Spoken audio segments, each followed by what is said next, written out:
So my name is Vincent Olivas, but everybody that knows me, I go by Boomer. It's a nickname I've had since birth, and Nick knows it well from my days of sports and playing playing a lot of baseball and stuff growing up. I know Nick going up through high school, junior high back even, and then even before that, before school, we were playing baseball a lot in little league and such. So we go back a long ways, and unfortunately, kind of lost touch through college, but that's because I took off into a different state and kind of got invested in the craft beer world up here. And when we have beers, our minds tend to go in different directions. So I'm sorry, Nick, I need to keep in touch and send you some beer. So I went to school at the University of Oregon, and I started working in the craft beer industry. I actually was a sales analyst originally with Columbia Distributing. They are now, I believe, the third largest wholesaler in alcoholic and non-alcoholic beverages in the nation, and got my kind of foot in the door there doing sales analytics for big grocery chains and kind of crunching national data for different segments of the alcohol category, a little bit in the non-alc as well, but mainly beer and different avenues of beer, because there's like a million different beers now. So from there, got really invested in kind of the supplier side of things and got a lot of great relationships with different breweries, different cider companies. Basically anybody that put booze in a can or bottle came through that door trying to get their stuff on a shelf and would come to me looking for data. And it was kind of interesting because I wasn't my study initially. I was in marketing and I really wanted to be a part of brands. But I kind of got my foot in the door helping hundreds of them, which was really, really neat. So eventually got more into, pursuing that side and wanting to get more involved with the smaller team and working with maybe a brewery versus a bunch. And kind of saw what craft cider was doing at the time. It was not only blowing up, but there was a couple companies I was working with that were doing some big things, one in particular who I now work for. So I started working with Towns Cider, and I got into sales with key accounts chains there. So it was basically doing the sales side of what I was crunching data for, presenting all this stuff to grocery chains and expanding distribution and doing business development sort of analytics, and actually being out in the trade a ton and going into every store imaginable and talking to people about stuff they've never heard of. So there's a lot of little different pieces to the job, and eventually kind of wanted to narrow that down even a little bit more and work with the company more than I wanted to work with groceries. So actually about a month ago, I just took a new role as program manager, and am now organizing a lot of that grocery distribution from the internal side of things. So I work with the cider maker and our marketing team and our sales team all together to make sure that certain products are, being looked at that they should. We have a lot of different flavors and things we're always developing, and I get to help with the forecasting of that. Also get to work with the marketing team to make sure when we launch products, all the signage and graphics and all the POS is aligned, and making sure the sales team gets that at the right time. But before it goes to the sales team, it's got to go to the distributor who I used to work for. So having that relationship was huge in all of this. And it's now navigating a lot of avenues just to simply get cider on a shelf. So it's been a very long roads for 5 years in terms of having three different roles, but all of it literally ties into the same exact thing I was doing from the start. And that's just kind of because I realized the craft beer community is really tight, and it's got a great, it's literally a giant family of people, and you couldn't say that more in the midst of a pandemic. You can really tell who's out there helping each other versus who's out there just trying to look after themselves. And I can honestly say I fell into the right hands and found an amazing company. And yeah, I'm extremely happy with where things ended up. And obviously being in the midst of this whole Corona piece has been almost as much of a nightmare as it is a blessing, because a lot of our industry folks are not so fortunate. Basically right now, anybody that's not in grocery lost all their business overnight with draft and bars and restaurants closing. So it's been a very tough couple months for a lot of us, but I've been very, very fortunate and blessed to be on the brighter side of things right now. But we're starting to see kind of that swing back, which is great. And the data is also showing that the swing is coming back in a little bit, and we can only hope it hangs on. But it's more important right now that everybody just be safe and clean in the long run, because we are servicing people and we are working in stores, and we're always around a high risk kind of atmosphere in terms of what's going on right now. So yeah, a lot of different shifts, and a lot of what's going on is also kind of pointed me into just staying away from some of that risk, and trying to focus on the more important aspects of the industry and also the company right now. And yeah, I've had a really good time with it. That's awesome. There's a lot of positions that you've had that I kind of want to unpack a little bit, but Yeah. in your current position as program manager, what does your day-to-day look like? It is a lot of hats. My Basically, I wake up every day right now because about an hour and a half ahead of schedule to update a daily sales dashboard. None of our forecasting that we established even a quarter ago is relevant because of everything that's happened with the pandemic. So we are now tracking basically everything against sales from the month before it happened and the month after to kind of see where we should be landing, and every day having to look at the daily average rate of sales versus those days. And that fell into my hands being the kind of data and analyst person on the team. So I'm working with the ownership and basically building out endless dashboards, and we're always finding new pieces to add. So the first hour of my day is basically just updating that and kind of getting a feel for where things are on a daily basis, because that does affect a lot of our decisions right now in terms of some of the new avenues we're taking to get through the whole corona pandemic. Um, but then after that, I'm typically talking with my boss, who is our sales execution manager, and he's the one more or less making sure everything is getting done out in the trade. We do not only a ton of sales and grocery, but we have a lot of what we call programming. So we'll do, for example, right now, a big campaign with the Portland Timbers professional soccer team here. We have a big partnership with them and have a specialty 6-pack that we're doing with their logo. And Timber Joey, who's kind of our lumberjack mascot dude with the chainsaw, we got these big cutout posters of him that we're putting up near our stacks. And it's just like we have a lot of great relationships with our retailers, and we do a lot of these programs to build not only the relationship but sales for both of us. So he executes all of that, and it's also on me to make sure all those giant cardboard cutouts and things get to all these different stores. And there's hundreds of different stores out there, and having to work with our distributor team to make sure it's all where it needs to go. So I'm still kind of learning all of that, but successfully, I think, navigated the first big project of that sort. And that's been a lot of day to day, just in terms of getting those pieces all arranged. And then I usually have to dive into some project of, some flavor analysis and trying to see what the next trend's going to be for our flavor list next year. That's been a lot of fun lately. So you can look at a lot of grocery data from the last 3 months or even last year and kind of see what's trending and what's not, to get an idea of what we should be looking at making, or if what we're making is the right thing to be making. And it's kind of some funny results on that, but we can dive into that later. So a lot of it is internal data analysis, and then just working with our sales team to make sure that things are getting executed where they need to be. And then some little like side hat projects on top of that, just because we're not all great with Excel, and somehow I got really good at it in like 2 years of working in beer. So that seems to be my strong suit at the moment. Was the sales analytics that you learned, was that all on the job or was that from school? Pretty much on the job, honestly. I took maybe 1 semester of Excel training in college, and I can honestly say none of that is relevant to what I was doing, just because it's like learning anything in school. Unless it's actually relevant or applicable to what's on the table, you can't really adapt, especially when it's 4 years prior to what you're actually using it for professionally.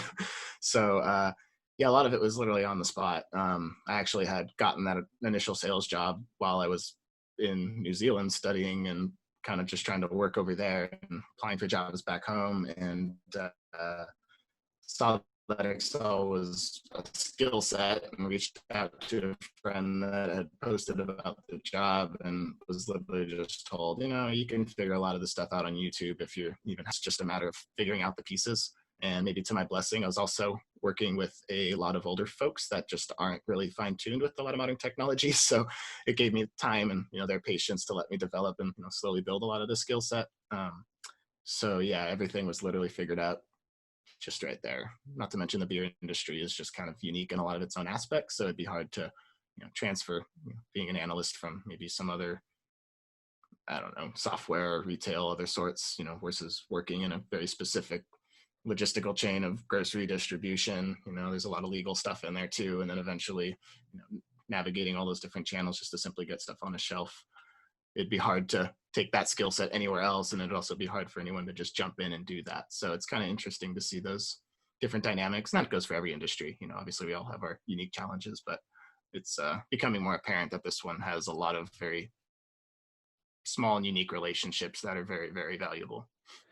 So do you think your location where you're at, you said Portland, right? Yeah. Does that help you out? There's in terms of a scene, or is it get regionally, or is it a nationwide thing? It was definitely a scene here that I saw before it became a scene, for example, in LA. When I first started going, not gonna lie, craft beer has been around in a lot of places for a long time, but in terms of actually seeing the boom and that build and the IPA and haze start in Portland, but Portland was definitely responsible for a lot of the craft beer boom. I mean, we were at like 95 breweries within 40 miles of downtown. This was 5 years ago, and that count's only getting bigger now with breweries making seltzers, and we got more cideries popping up. So there's like different avenues of not only breweries but different alcohol producers. And now distilling is huge here, and this just kind of fits that Portland weird culture where everybody's just trying to do something different and make something unique. So yeah, even just in Eugene when I was going to school, that's kind of where it all started. And then sure enough, getting to Portland, it was just bigger and it was more robust, and people were just doing a lot of weird stuff. So it definitely kind of made me anyway keep a head on my shoulders and made sure that I knew always what was going on, because at first it was hard root beers when I started. Everybody was drinking that with ice cream, and now it's hard seltzers and nobody wants calories anymore and drinking a lot of weird stuff. So it's a lot of that can be contributed to Portland in a way because we're just weird and we're always doing weird things. And for a while it was kind of the craft beer mecca, but you're seeing that in so many places now that I'm probably just being a little bit biased in a sense. But there are places that were responsible for this boom, and you got Portland and San Diego, Denver, and it just kind of depends where you're at and what you're looking for. But You touched on a little bit there in terms of like staying on top of things. How do you know what the next trend is? You could look at sales analytics, but to a certain extent, that will only tell you maybe what's not pushing as well or things like that. Are you basically talking to people saying, "Oh, I think this would be a great idea," or how are you guys basically figuring out what's going to be next? well, I had a really interesting conversation actually like 3 weeks ago with our cider maker, and this was planning for all of our limited releases for next year. And our limited releases basically our innovation line. So a lot of those are basically all of them are ciders we've never made before. And if they're popular enough, we kind of turn them into full-time ones down the road. So I was tasked with looking at data from previous sales, which to be fair, looking at data is, that's historic stuff. So, in terms of looking forward, it helps, but we're always trying to innovate versus kind of look at what's been. So we're looking at all this stuff and we're like, okay, they got it really hot, but they're all being done by like just a few companies. And then it turns out this couple companies were us. So you're looking at, Oregon has potentially probably the highest craft cider sales in terms of its overall percentage of alcohol. I think Oregon's got to be number one, if not one of the top in the nation. So we're in a very good environment to figure out what's hot and what's not. And we realized really quickly that anything Two Towns Cider is making right now just becomes really hot. And it's really good. I mean, we use the best ingredients, it's all high quality, and we're kind of in a market right now that people will drink anything if you put it in front of them and it's got some colors and flavors to it, but like we take that further by also making a really good cider. So it's been tough because you have to be out in the trade. You got to see what other people are putting out there to really get a gauge on what's doing well. So when you look at the data, you can be like, oh yeah, I did see that out there, because it's hard to look at a column and read, you know, X cider 6-pack sold this much. But if you're out in the trade and understand what that cider actually was and how it was branded, how it was marketed, was it put out on the floor versus just put into like a fridge or a cold shelf, that has a huge impact. So that's part of my job, personally, and also working with our sales team, is to navigate, how these brands actually impact the sales that we're seeing, because some of them are literally just thrown in a box and sell really well. Some of them are put all over the floor in a grocery store where everybody can see them and maybe don't do very well.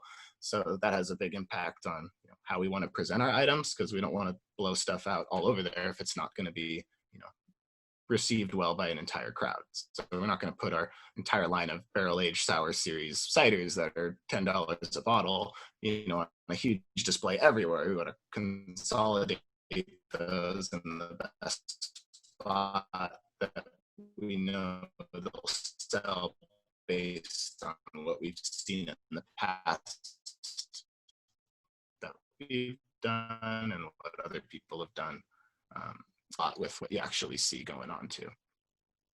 Sorry for the delay here. So in there, you mentioned sometimes the sales or like the where you place the item in the supermarket or how it's marketed can have an impact on how well the product does. Yeah. How are you able to tell, or how do you guys reflect on that, where you think the marketing campaign may have been the problem versus the product? Is that focus groups, or how do you kind of figure that out?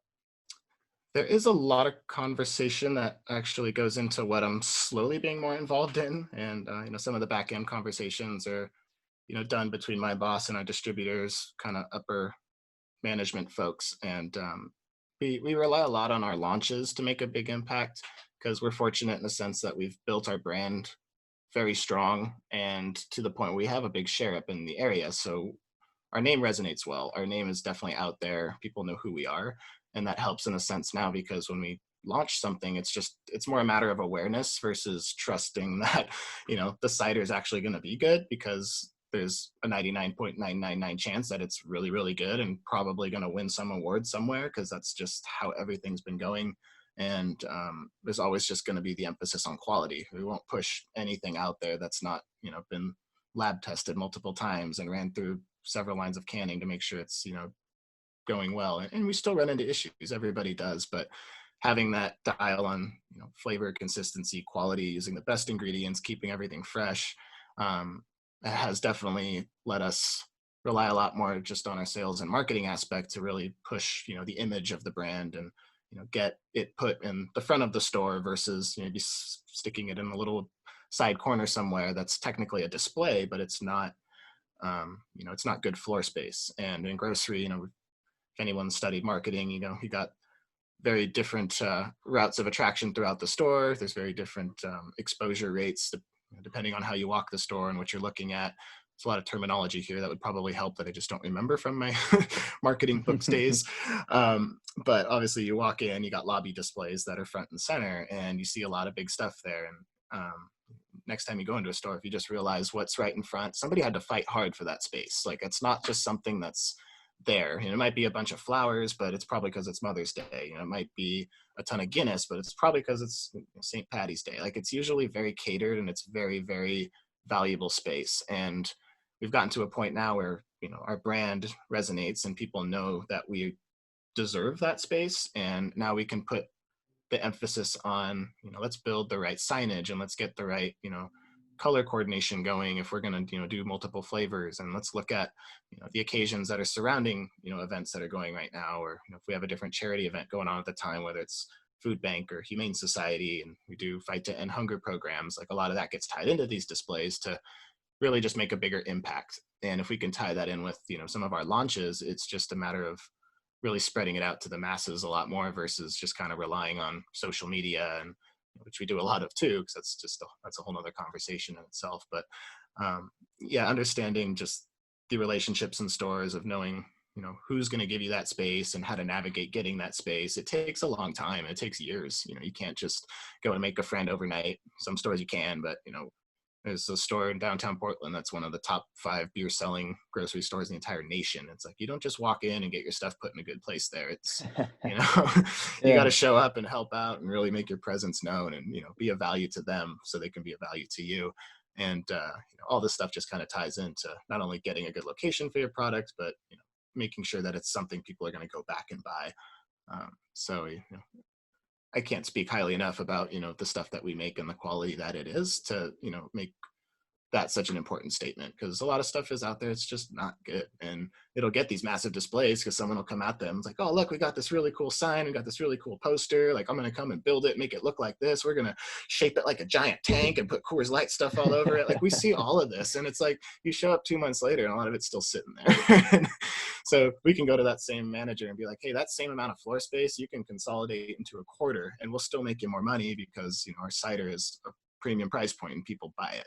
And having that kind of ammunition to go in with as a sales team is really powerful now, and we're starting to get more into that realm even as a craft cidery, which is pretty fun. Yeah, that was actually, you've touched on it a little bit, but that was actually kind of my next question was, when you're trying to get into a store, is that more at like a corporate level or is it individual store level? Like trying to talk to the store managers, trying to get the product in front of them, that kind of thing. It varies by every single retail chain, and that's where the relationships couldn't be more important. So I worked with mainly our specialty chains. So I had Whole Foods on the national scale, but they have different regions. There was a NorCal region that now incorporated a little bit of Idaho. And then there's the Seattle region that has Oregon. There's a Southern California region, but that kind of has Arizona. It's got Hawaii. It's like everybody operates a little bit differently, and they all have their own individual buyers.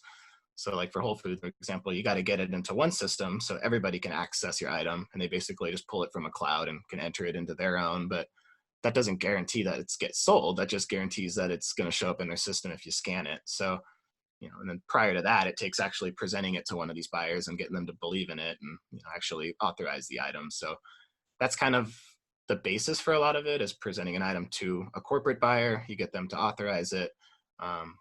That's always kind of just a crapshoot in itself. You never know what you're going to get.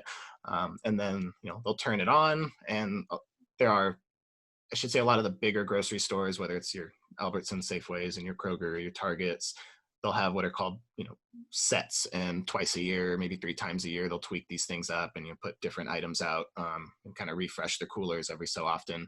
So you're often presenting for those sets, but if you don't have a retailer that operates like that, you're typically just getting an authorization so you can go in and sell. And then it's up to the store manager at that point to believe in you as well and let you put it either on the shelf, or if you're lucky, get good floor space for it and present it. So yeah, it definitely varies by chain. I worked with a lot of ones that did both. I worked with ones that were direct order only, so we'd have to work with actually just the distributor and their team to make sure they knew what items to suggest on a direct order, because some of these stores were just going directly through an internet portal to order their stuff versus letting us come and present anything. So that was a whole nother challenge, because without being able to go in and sample somebody on a cider, or go in and actually present even just a sales sheet of information or talk about it, like who are we at that point? So it really has changed a lot in the last few years too, with that direct order system. It's becoming more popular, and some people see it becoming kind of a way of the future, and it's a little bit scary for the relationship side of the business. I can understand where it has its positives, and I think it'll probably get there at some point. But in some communities, and I can only speak for Portland right now and some of the ones I've worked in, but it's a really tight knit community, and if you're not in there establishing relationships with a lot of these buyers and store managers, let alone the corporate ones, like you're just not going to get a whole lot done. It's one thing to just get your item authorized, but it's really more about portraying who your brand is and the quality that you offer, and then also the support that we can offer as a sales team as well.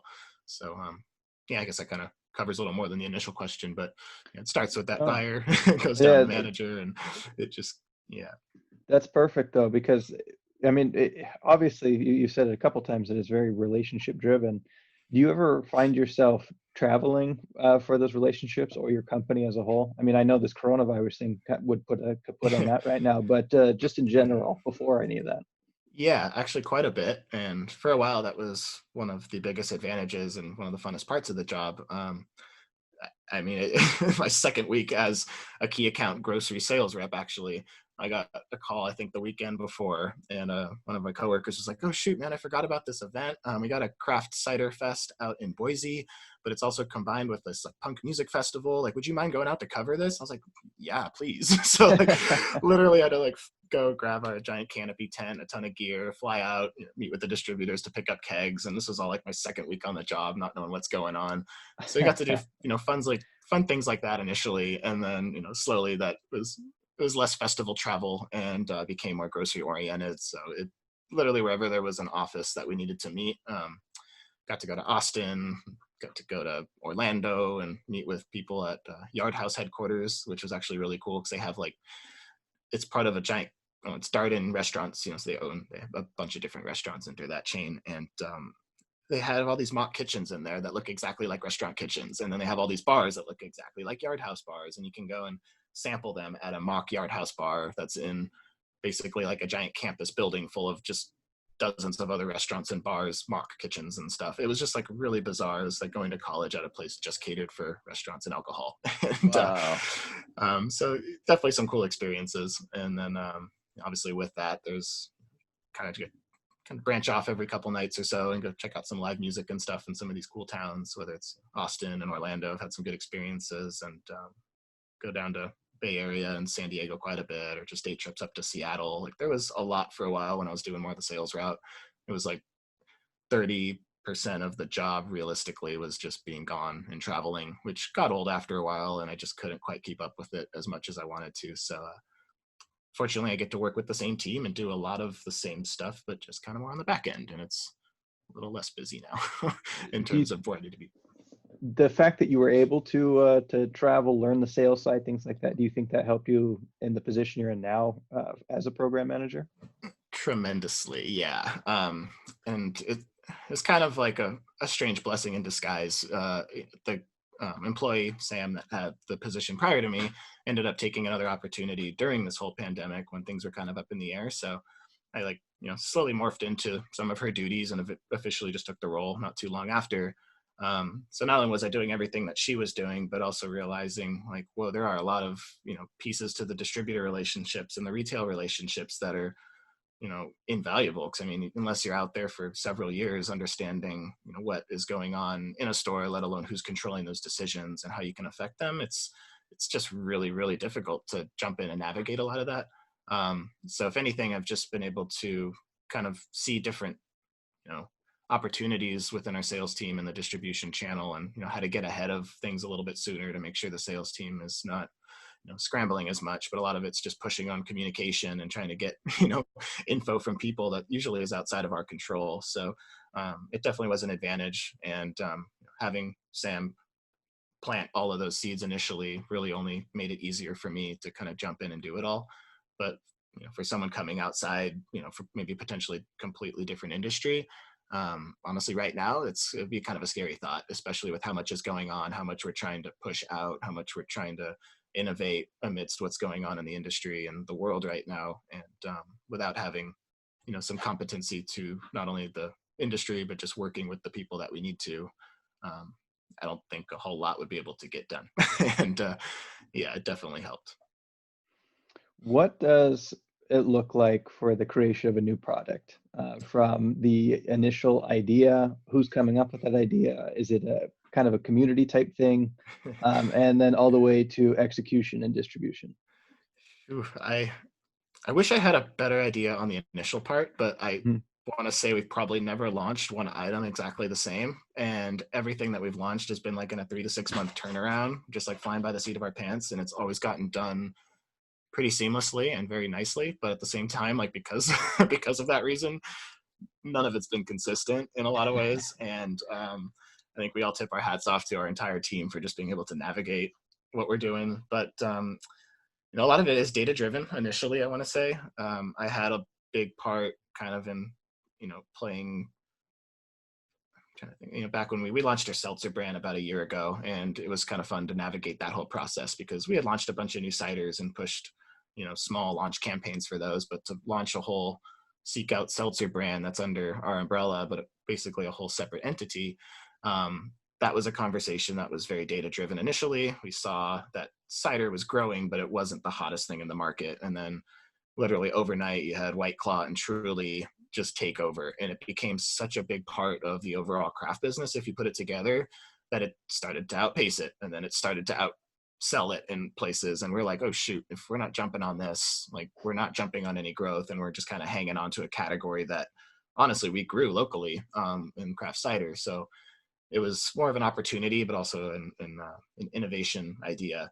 And in terms of trying to grow the company in terms of the vision they had overall and what the owners wanted to do, I think it was just the only avenue. So there was a lot of craft brewers that didn't, do this research prior, and a lot of people already established their seltzer business, and then they started throwing all their own seltzers and sparkling light calorie things, and there's only room for so much, and that's already a small shelf space. Like not everybody wants seltzer, but the ones that do drink a ton of it right now, and it's been weird.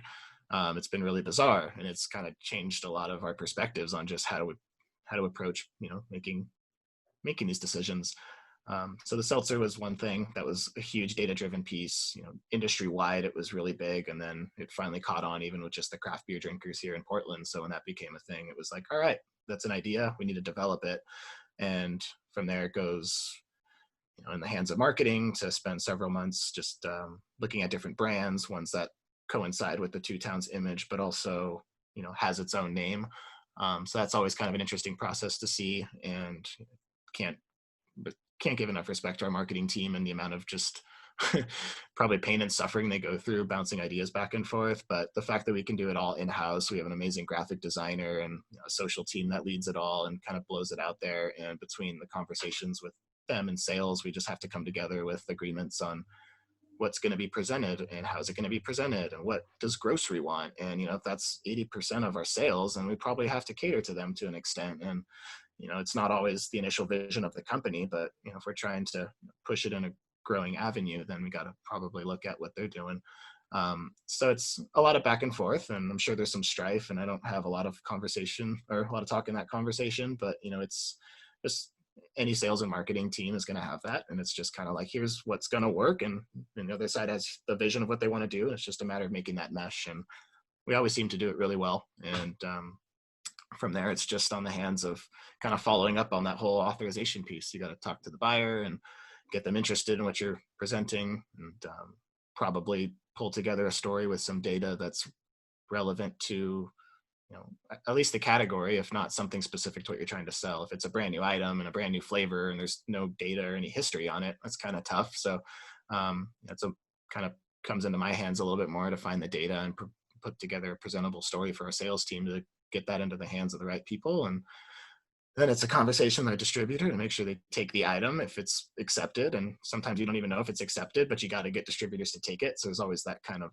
juggle with how much do you send versus how much is actually going to go. And once it lands with the distributors, it's our sales reps that kind of follow up on everything and go out and sell it. And typically those conversations are a week or two in advance before the item arrives, and we just go and find any grocery manager possible that we're confident we can get our item to, and chat with them and say, hey, we got this coming, and I'm going to come and help and support doing XYZ, and I'll do this demo or tasting. Well, not right now because there's all these coronas pandemic stuff's going on, but it's a lot of it is on us there to follow up and just make sure that not only is the store supported, but people are being educated, and we can do demos and samplings, and got festivals and different craft festivals and music stuff all the time. That's just we have a very busy schedule, and there's actually events going on, and the education piece is huge. So it's a lot of follow up, and that never ends. There's always social media stuff going out about those items for whether they're a full time or a seasonal. They're always just blasting stuff out and providing recipes or different cocktail ideas, and just kind of trying to keep people interested and engaged until we launch something new. So a lot of it, just keeping things fresh and innovative, has been, I think, a big key to our success, especially in a market that changes so often. So we have to do this process quite a bit. How long does it take to make a cider? And does that timeline ever hold you guys back in terms of shifting trends? I mean, like the seltzer thing came up overnight. Is it going, uh-oh, we need to start this new project right now because it's a 6-week lead time, or whatever it happens to be? Yes, definitely. So for us, I think the big shift initially was space, because we knew seltzer was going to be big, and even within just a few months, I want to say it was roughly a quarter of our sales. Wow. Fortunately, with that stuff, though, it's more of a cocktail mixture in terms of how it's made versus having to make a whole cider from scratch. And like for us, we took a very different approach with the seltzer, actually, and in a way, it was we had to navigate a lot of different avenues and trying to figure out how to make it all work, I'm sure. But we did the first all fruit based seltzer. So it's actually not brewed with any sugar. White Claw, Truly, all the bigger ones out there, they're a very clean tasting, more or less flavorless in my opinion, but they have that essence to them, like LaCroix. But they're doing that by brewing some sort of a sugar to get the alcohol, which is basically just a alcoholic water, and then you add an essence to it. There are other ones out there with variations of fruits and flavors, but we took a different approach because we're actually considered a winery.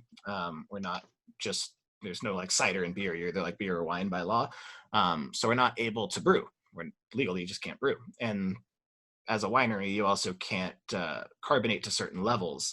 So we were forced to kind of like craft our own kind of intuitive seltzer in a way that was not only different, but approachable. So we ended up using a cider-based seltzer. So fortunately, we're always making cider. So we were able to use that as a source for the alcohol in the seltzer. And then everything else is actually done in-house with real fruits and flavors. So we got key lime juice and raspberry juice and passion fruit and pineapple juices that we splash on top for some flavor. And then we're also using essences that we steam, like basically vacuum steam out. Essential oils is actually what it is. So we get the essential oils of these fruits and use that as an essence. So everything's done completely naturally, which is a lot of fun. But that's also tied into the production aspect of, it's not simply just throwing booze in a tank anymore. It's, there's different avenues, and we had to add different tanks, and we had to expand our warehouse space. And cider itself actually takes about 4 to 6 weeks to make, versus the seltzer being more of that mixture. So, fortunately we can get all the cider made in advance and then just kind of, keep it on hand to make the seltzer and do whatever we need to do. But there's also the cider side of things.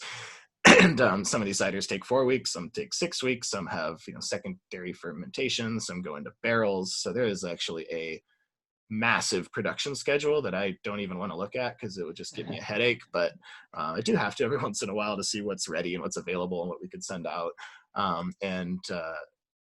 I wish I could speak more to how they keep track of it all. But I mean, you're talking about certain raw ingredients coming in on time, and then let alone making the cider. But now we're running into issues, especially right now, with can shortages and trying to make sure that the cans arrive on time. So there's always something that's in flux and some headache going on.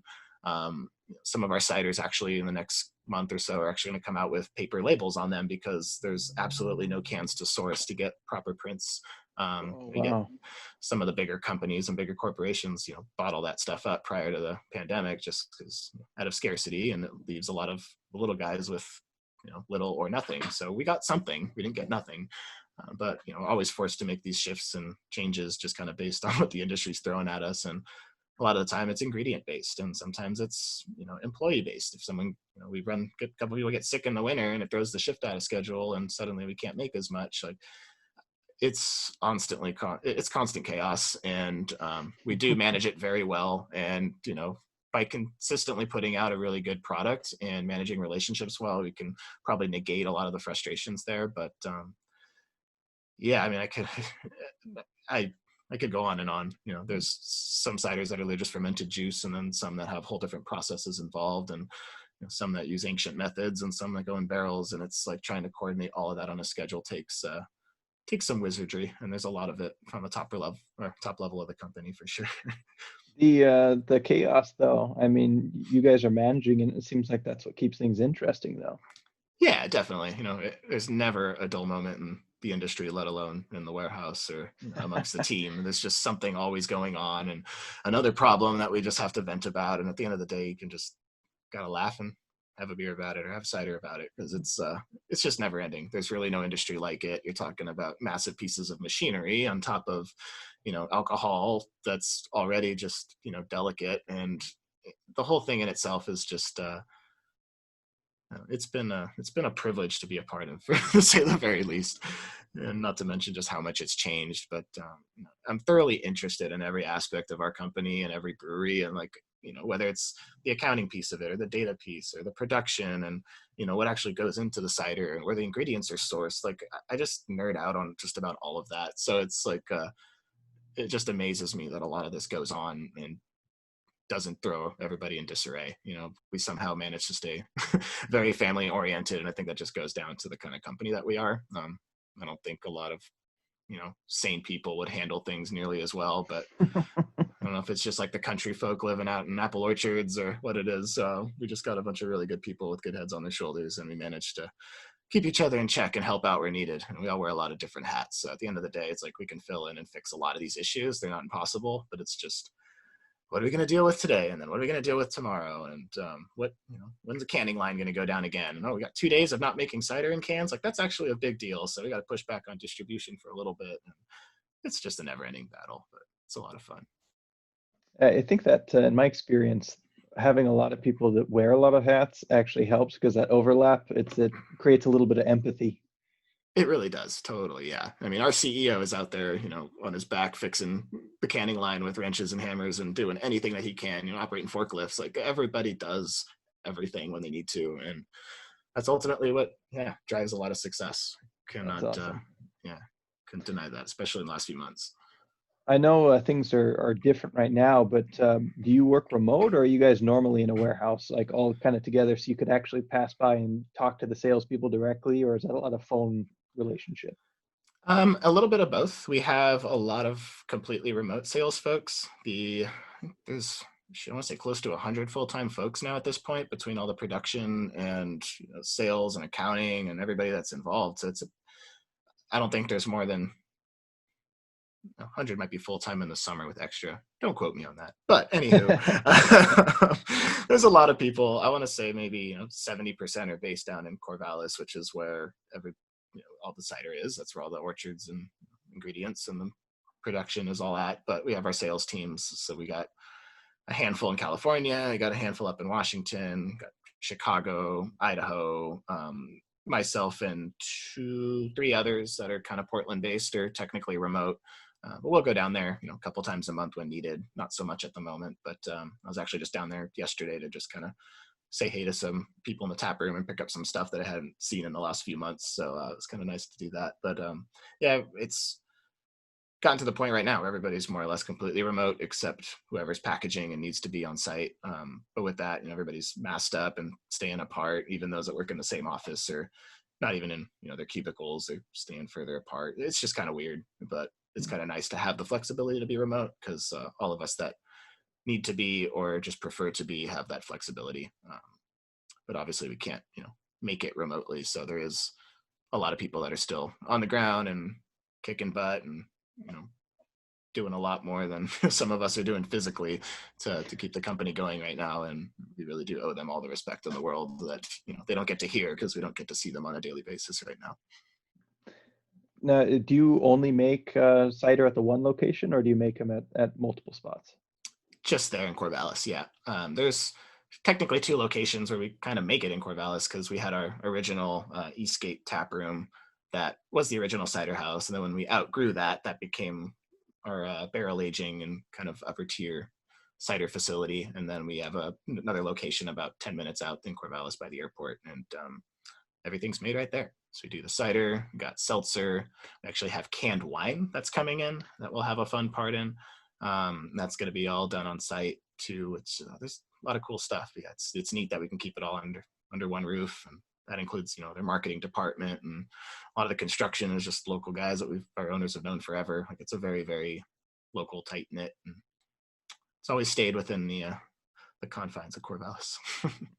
That's very cool. I was actually going to ask, since you said that you were technically a winery or classified as a winery, I was going to ask if you had any plans to make wine. So you have some Yeah. canned wine on the horizon. Is that the only one, or are you guys going to play with some wine a little bit more than that? So we've had, I'm trying to think of like how to describe it. So as a winery, we can technically make it. Right now, we obviously don't have the capacity to just add that into our lineup. So we've developed a partnership on this one, which was a little bit outside of our realm and something very new and different. But it was kind of a mutual approach between us and another winery that we're working with locally, and they're actually one of the, I say, third largest winery in Oregon. They're called Stoller Vineyards. We're actually allowed to say that now. We can announce who they are. It's launching in July. Oh, okay. So yeah, they have like one of the best tap rooms in America, and like all these really cool, just like prestigious things in the wine world that we're just not accustomed to. But I think mutually they understood that we have a big grocery presence. We understand the canned cider segment so well, and we have those relationships that we decided, hey, if you guys make this amazing wine that we don't really have the capability to produce right now, but it's literally just up the highway, the agreement became, we're gonna go up there with our recipe and kind of help the blends and work with their cider or their winemakers to develop something that we find is best for our needs. And they're making it, and we're going to tank it all down to our facility, put it in our tanks, and we can can it. And what's beautiful about it is every other canned wine out there, in my opinion, is less than stellar. A lot of it is actually just garbage, and a lot of it is made in at one time in the year when grapes are harvested and fermented. They do a lot of that at once, and we're finding that a lot of the canned wine is just like a B-rated or a seconds grape that's just kind of tossed back and maybe added with tossed with some sugar and sweetened up to put in a can, and it just doesn't. It's already not a great wine, and then you let an acidic wine sit in a can for 6 months and it starts to go bad. So we're starting to see not only just not great quality wine, but not great quality wine that's been tainted by a bad can and getting oxidized. So there's a lot of bad stuff out there that we're actually running into, as far as we're gonna have to overcome these hurdles when we present canned wine, because it has all these perceptions now. However, we're working with a very established winery that can not only produce the best quality wine, but they can basically store what they need until we need it to can it. So we'll be able to do it year round and fresh versus once a year that all these other, previously done canned wines have been done. It's like nobody is actually making any canned wine to make a canned wine at the moment, from what we can tell.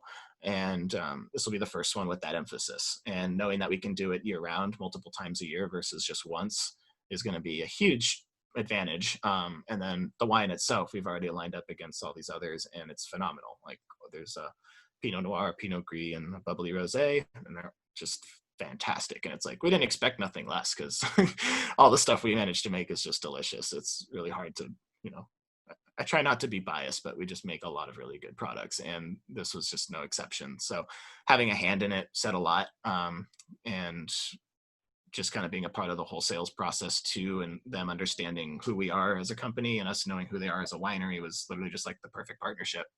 And for us, it was easy because being a winery, legally, we didn't really have to navigate a whole lot of other channels. So there's no other breweries out there that are partnering with wineries to go sell a canned wine. It's definitely unique for us, but an advantage too. That's very cool. What's the name of the product? Is that It'll announced be yet? Bold Leaf Wine. Very cool. Yeah, and then years prior, I have a bunch of bottles of wine. I'm not really a wine guy, but I found some that I've really enjoyed, and they're actually two Towns wines that some of the owners have made for occasions prior, and we've been able to try them and have at different gatherings and employee events and stuff. So we've made, quote, two Towns wine before with wine grown on the owner's vineyards, and I've given some of these bottles to some pretty big wine drinkers, and it's always been very well received. I always liked it, but I don't really trust my opinion on wine. But I'm also like, I said this to one of the owners. I was like, I really, really like our wine. The canned stuff's really good, but I just don't know my wine. I technically don't drink it. I don't ever care for it, but the stuff's really good. And he just kind of laughed. He's like, you're exactly who we're going for. That's, kind of the demographic, because right now canned wine is not really established in a sense, but the younger demographic is not, that's who we're going after. That's who we technically, started with. We had a very young, fun group of followers, and now it's really expanded into a huge category of different followers. And it's now just something that we're going to try and push with wine and try and reach a more broad audience than the smaller niche that's going after the cans currently. Yeah. Yeah, well, I'm looking forward to that because I want to try that one. The Monica, really who was actually on the last podcast, she was the one that had me try canned wine. Oh, really?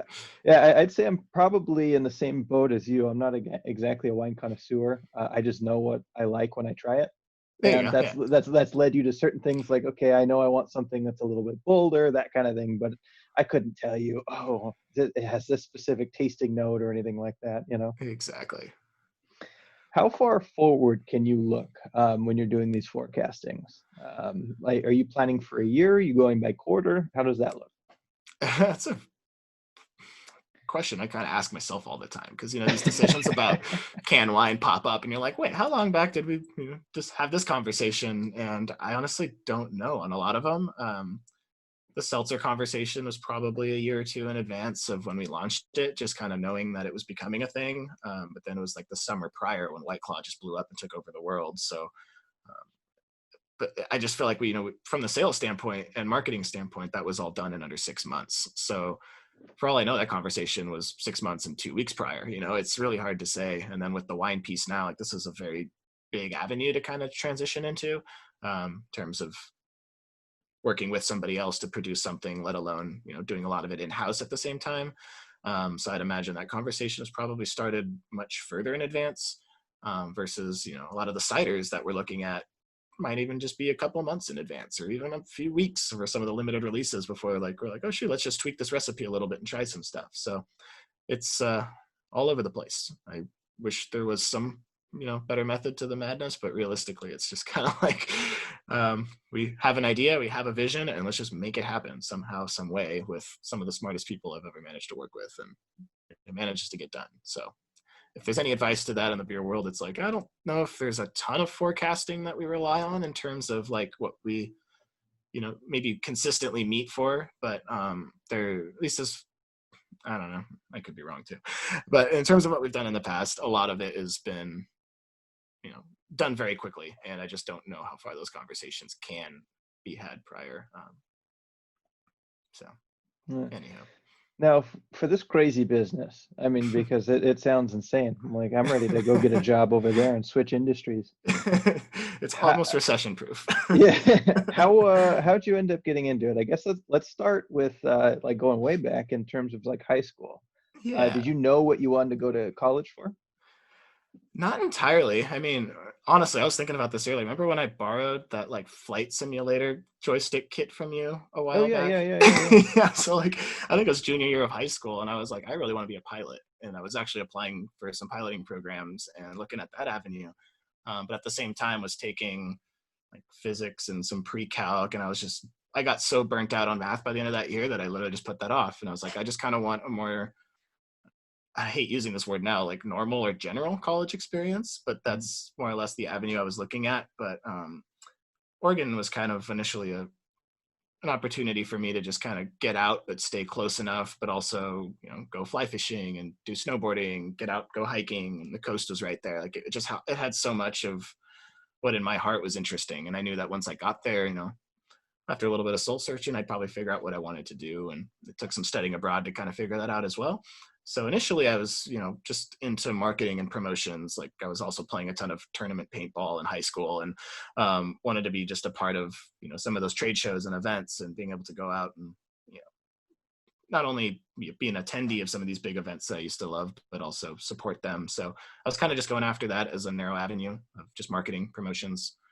Nike was also a huge influence at the University of Oregon, as most people might know, with the football program there. And as much into sports as I was, that was kind of an initial draw. But I also realized like everybody that went to Oregon to study marketing wants to work for Nike. So I Mm. realized pretty quickly that, you know, the chances were slim unless I really, really wanted to pursue that. And that honestly wasn't, you know, my dream and desire to work for a massive corporation of any sort.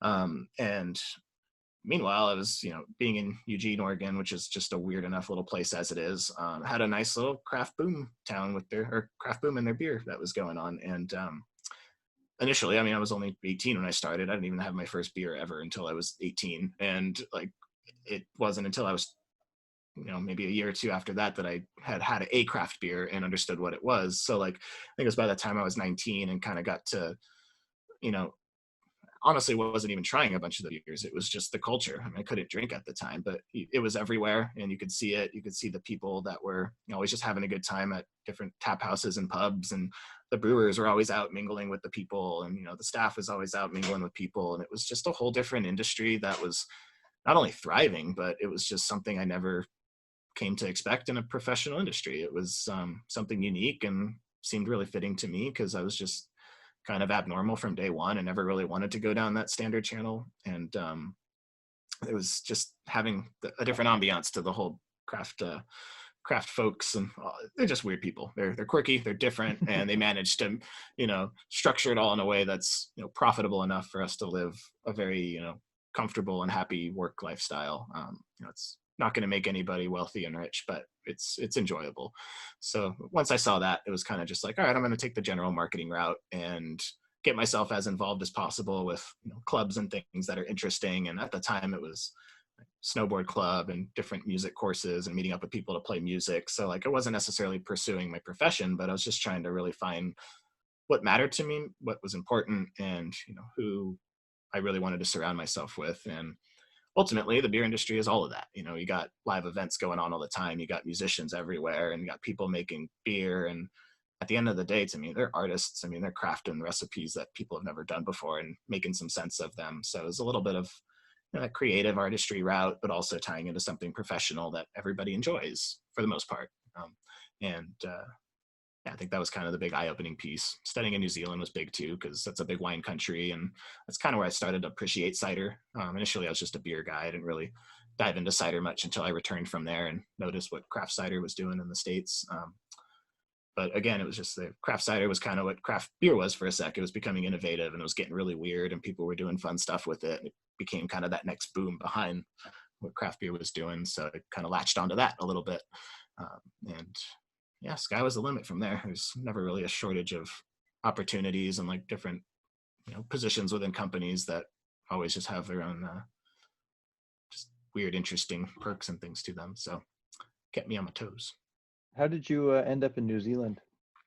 Watched way too many snowboard videos growing up, pretty much. And, um, pretty much saw it on a video at one point, and then just kind of fell in love with the scenery and everything that it had to offer. And it was just always on my radar. And then at one point, I think it was before I even applied to Oregon, I had saw that they had a connection to a program out there that had a business program, and they also had a tourism business program. So I took a bunch of courses in tourism business that kind of tied into some of the interests and things I developed along the way. But yeah, initially it was honestly just scenery. Like I can't even watch Lord of the Rings anymore and focus on the movie. I just, ooh, I've been to that mountain, I've seen that place, I want to go back. And then before I know it, the movie's over. I'm just like, no, no, what I'm watching anymore. So just like a little kid that sees shiny colors and kind of gets attracted to them. And if I don't go and see them at some point, then life's not complete.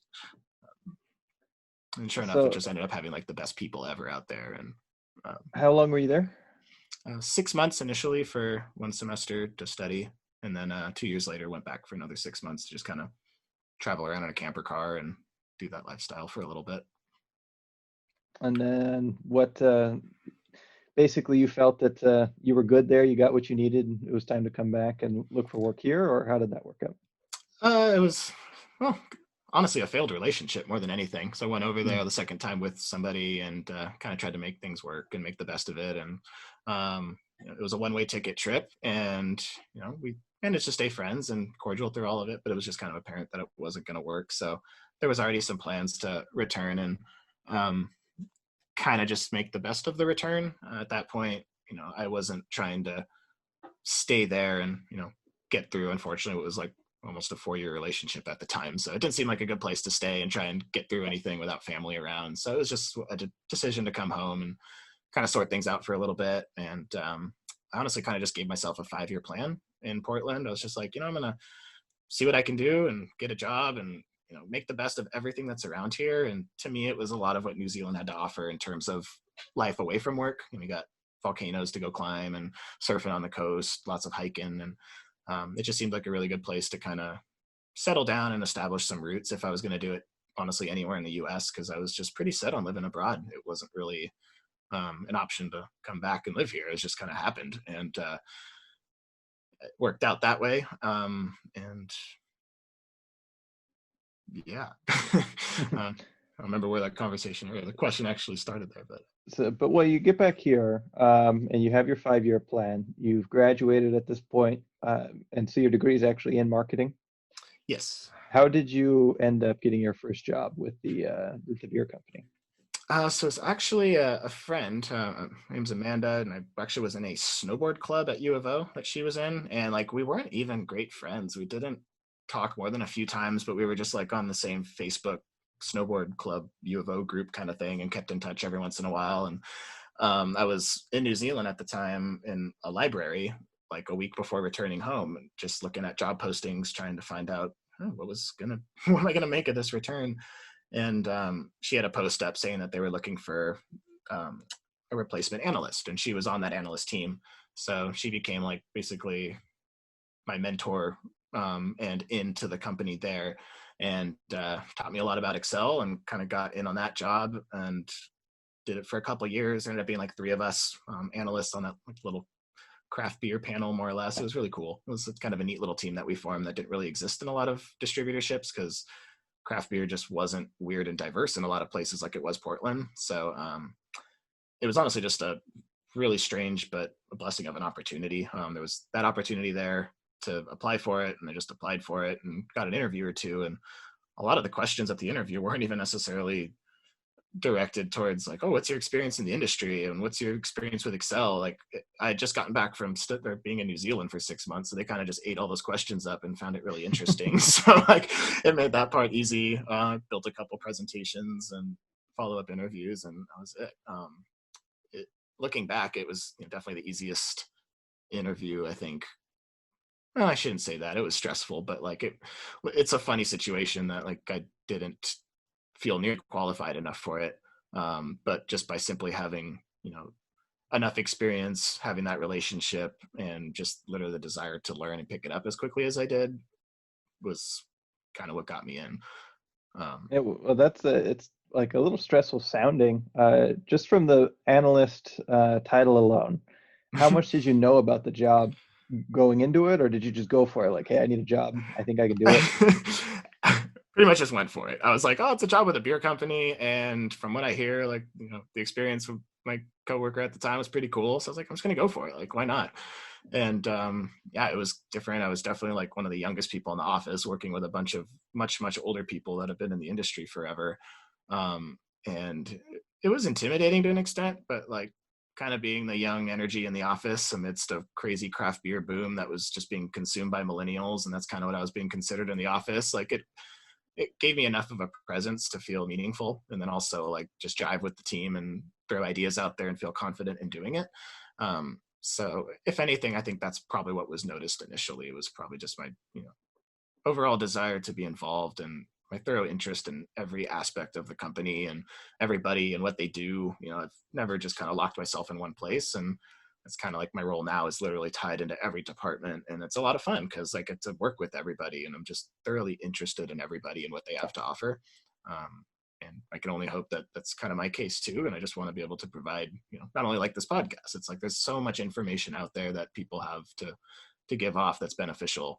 And by doing that, from day one at the analyst position to even now, just by working with people and getting their perspective and obtaining as much knowledge as possible is ultimately just going to make you a more interesting person and a more productive and I think beneficial person to any company in the long run. And that's maybe just a load of crap, but that worked for me. Well, what's next? Are there any specific projects or products you want to work on? Is there a specific position you'd like to end up in your career, or are you just kind of seeing where things go? Well, it just keeps getting weirder and more interesting for me. Like this right now is actually ideal. Back in January, I actually approached the company with kind of a plan. I was looking to relocate in a sense to just work more remote. I didn't want to leave the company at all, but last March, a little over a year ago from March, I was actually diagnosed with Lyme disease.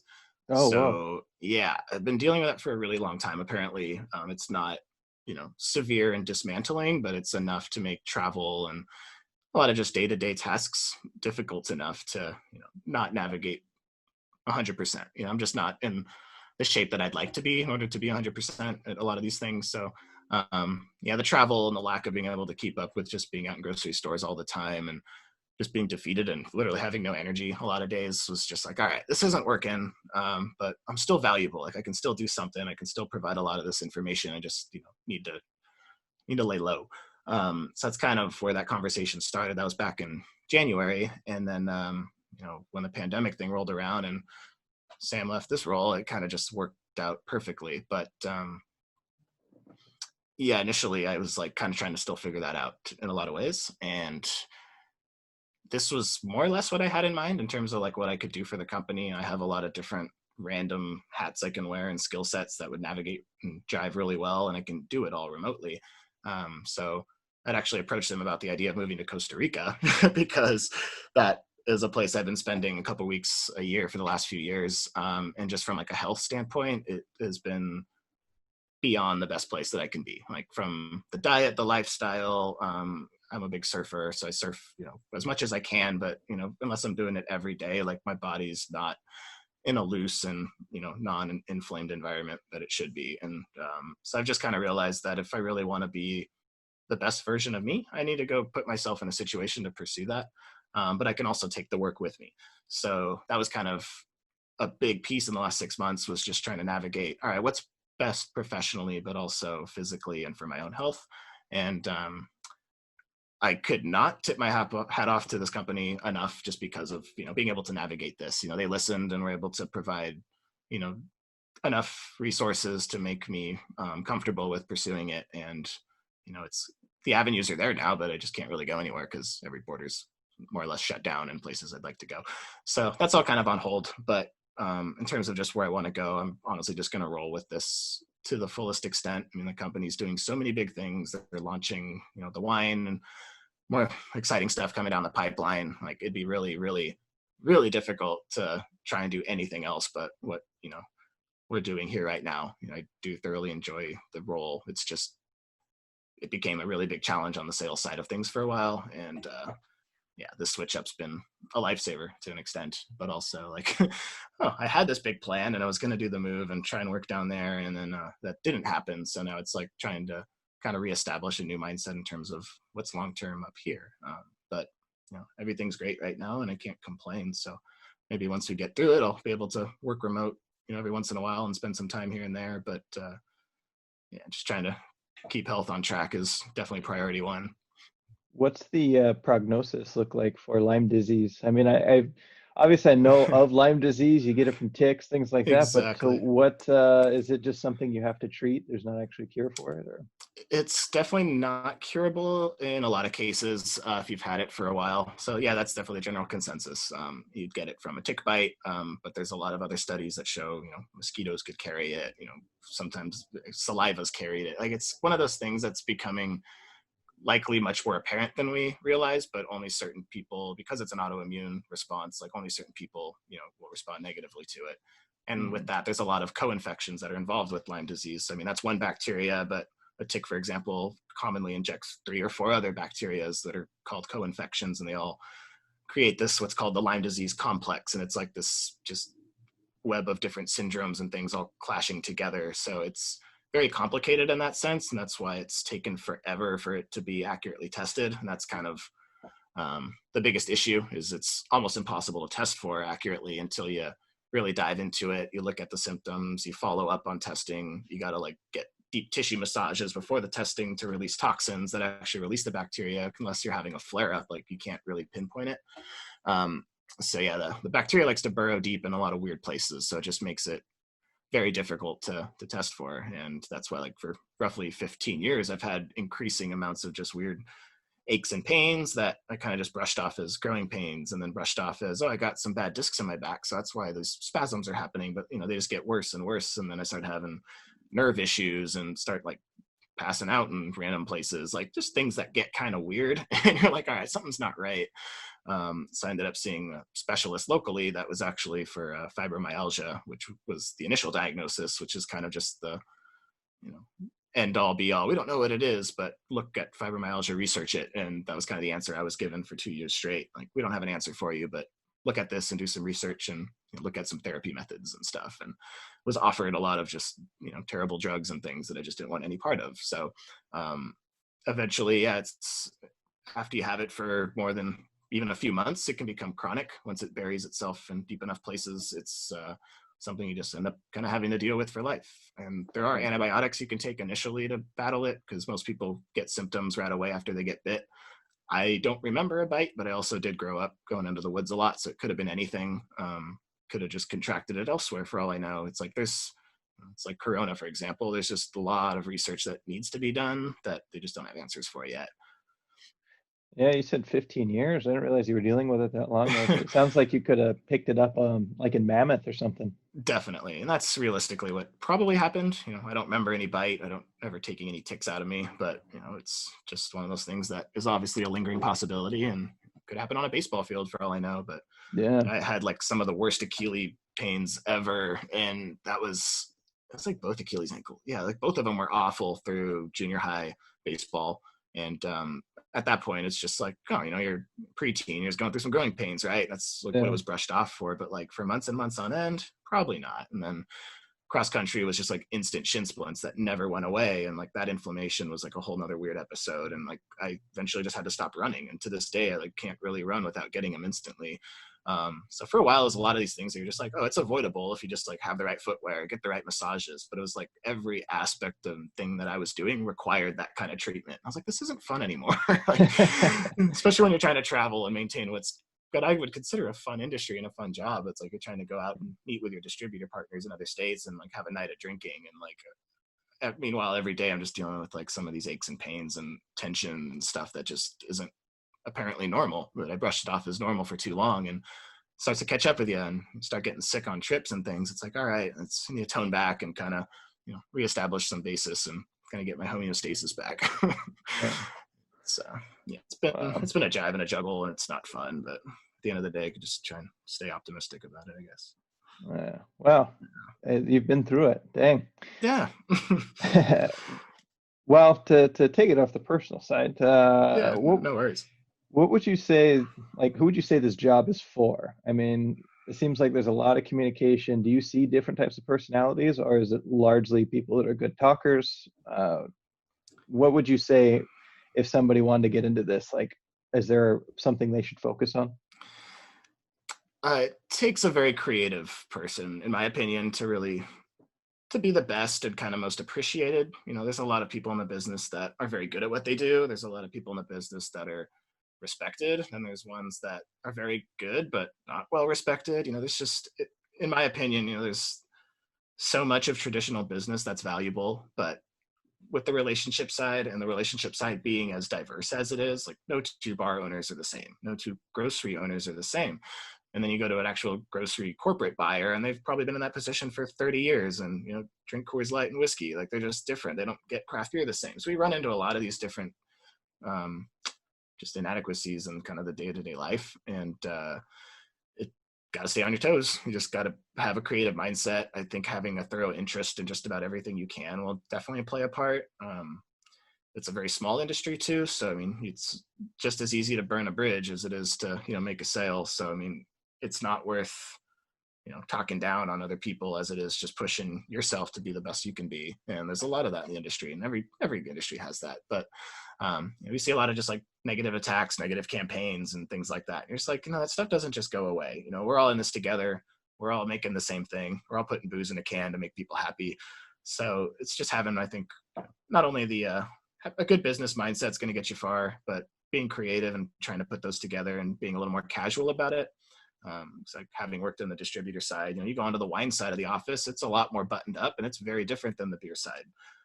But we're also learning now wine distribution is entirely different than beer distribution. And some corporate chains actually don't even deal with beer distributors for wine. You got to put it through a central warehouse. So there's just like a lack of, you know, interpersonal communication going on in that alone.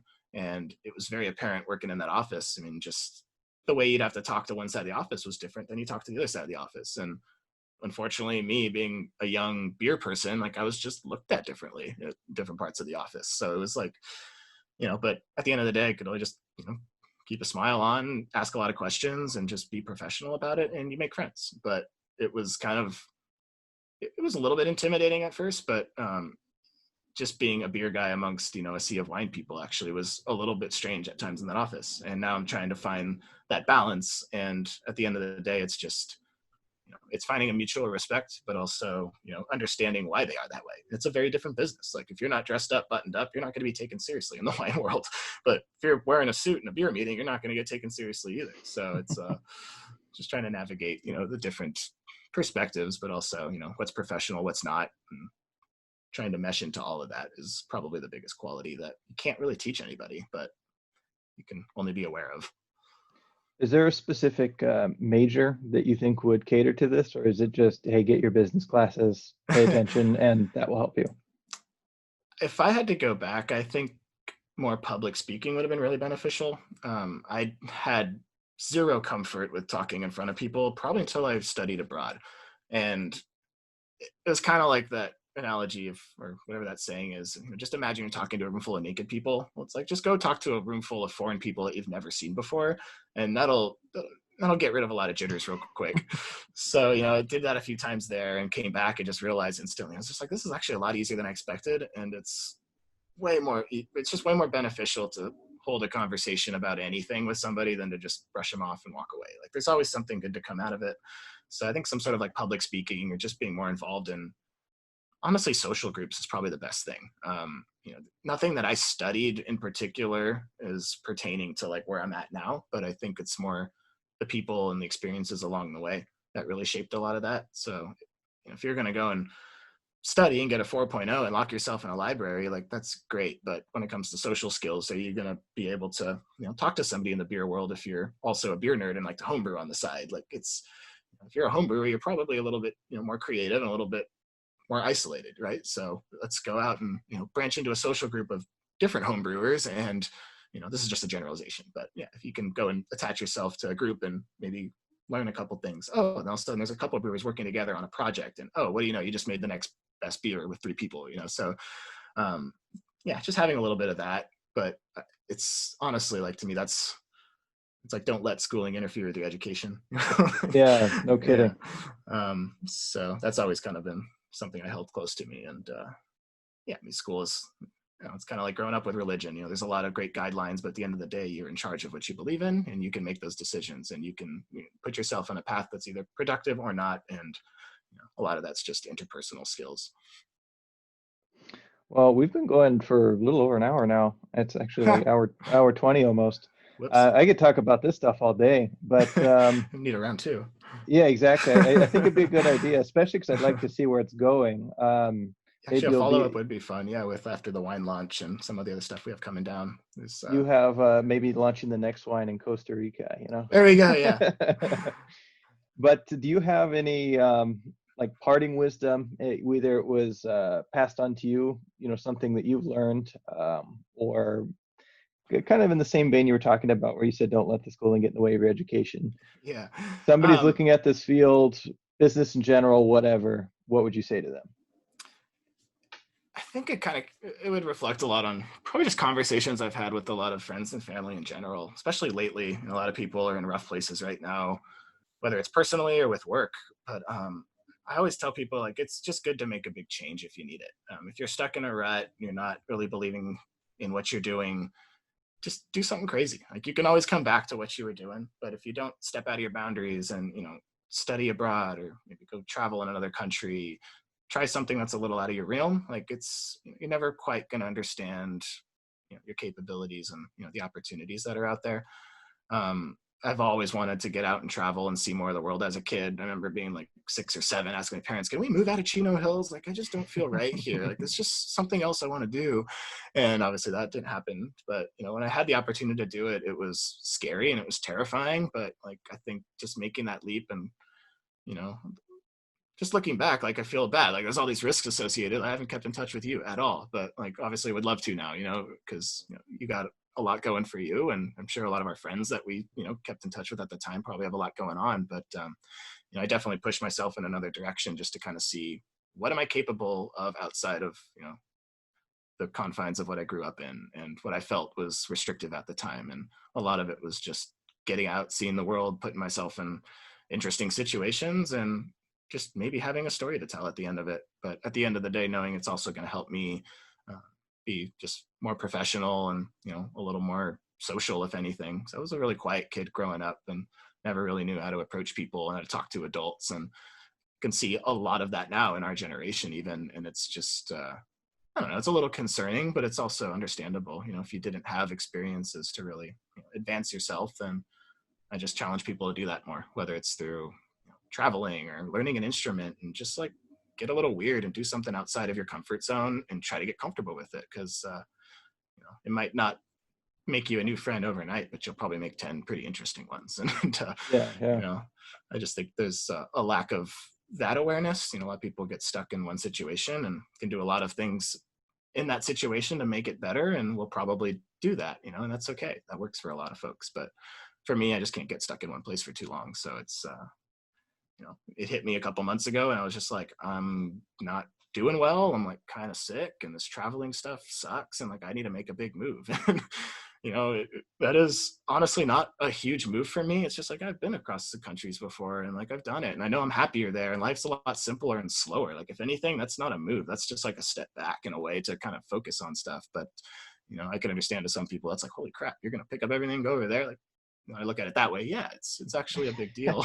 but looking at it from the perspective that if I go and I don't like it, I can always come back. At the end of the day, I already know that that's a better place to be, and based on prior experiences of just giving it a shot, trying it out, and renting a car and driving through some off-road jungles, and meeting some really fun people and seeing monkeys and stuff. Like, it's an interesting lifestyle. Why not pursue it for a bit? You can always come back. So that's kind of been my take on everything lately is, give it a shot. If your mind's even on it, you can always come back. Well, that's awesome. I think that's great advice. Well, I really appreciate it, Boomer. We definitely need to stay in touch now. So, Yeah, but please do. I'm really, really glad you reached out. That was not something I expected to see on a LinkedIn message. And I was like, oh right? shoot, that is amazing. Like, so thank you so much. It's an honor to honestly, that's probably the best way to catch up to an extent. So you can get rid of a lot of that stuff and then just kind of focus on some how you been day to day, man. Yeah, exactly, right. So yeah, Well, this I'm was gonna actually great. bug you some more about the industry anyway, because it's fascinating to me. So, That's great. Yeah, no, and offline, I'll keep in touch. I'll make sure I send some of our latest stuff down your way so you can try it. all right, sounds good. I look forward to it. Awesome. Well, thank you All so right, much, Nick. This was fantastic. thanks, Boom. All right, All right, take care. you too. Bye. Bye.